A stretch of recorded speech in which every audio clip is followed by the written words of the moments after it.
নমস্কাৰ বন্ধুসকল, ৰুমনেট ব্লগলৈ আপোনালোক সকলোকে স্বাগতম জনালোঁ। নতুনকৈ চিবুগাঁৱত এটা জল জীৱন মিছনৰ কাম আৰম্ভ হৈ আছে। বলক চাওঁগৈ কেনেকুৱা হৈ আছে কামবিলাক। বলক লগ পাই আছোঁ। ৰাস্তাটো 2 এদিনতে কাম আৰম্ভ হ'ব। যাতায়াতৰ বাবে ৰাইজৰ সুচল হৈ পৰিব বহুত সোনকালে। আহি উপস্থিত হ'লোহি। এয়া চাওক কি সুন্দৰকৈ কামবিলাক হৈ উঠিছে। ধুনীয়া লাগিছে দেখিবলৈ, এটা সুন্দৰভাৱে ৰাইজৰ বাবে এটা ধুনীয়া প্ৰজেক্ট গাঁওখনৰ বাবে হৈ উঠিছে। চাওক কিমান সুন্দৰ প্ৰাকৃতিক দৃশ্যসমূহ আঁকিছে, ইয়াত অংকন কৰিছে ৱালত। চাওক শ্ৰীপুৰ 2 পানী যোগান আঁচনি, জল জীৱন অভিযান অসম। চাওক কিমান ঘৰে ঘৰে বিশুদ্ধ পানী, চাওক কিমান ধুনীয়া লাগিছে।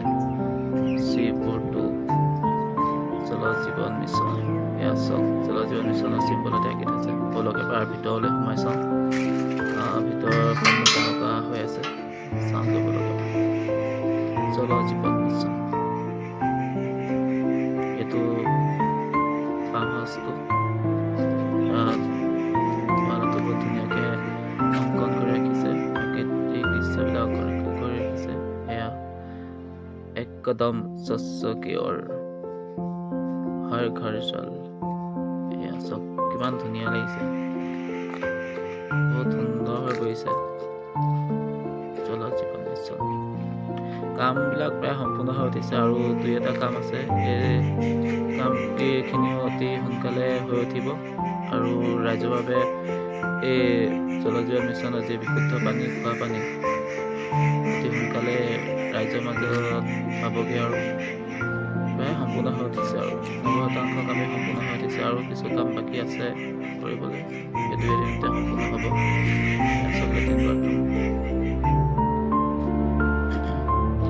ইয়াৰ চাইডে চাইডে ফুল গছ ৰুব, তেতিয়া আৰু ধুনীয়া লাগিব।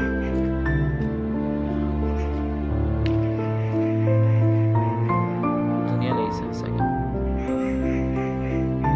এনেকুৱা লাগিছে এখন পাৰ্কৰ মাজতে আছো নেকি, এনেকুৱা হৈছে। ধন্যবাদ জনাইছোঁ অসম চৰকাৰৰ লগতে চেণ্ট্ৰেল গভৰ্ণমেণ্টলৈ ইমান সুন্দৰ এটা প্ৰজেক্ট আমাৰ এই চিবুগাঁৱত দিয়াৰ বাবে।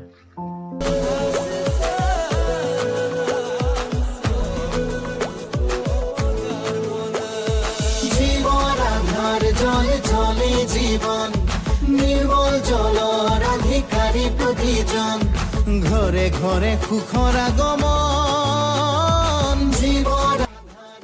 যদি ভিডিঅ'টো ভাল লাগিলে লাইক, কমেণ্ট, শ্বেয়াৰ, ছাবস্ক্ৰাইব কৰিবলৈ নাপাহৰিব আৰু কাষতে থকা বেল আইকনটো দবাই দিব। ধন্যবাদ, বাই বাই।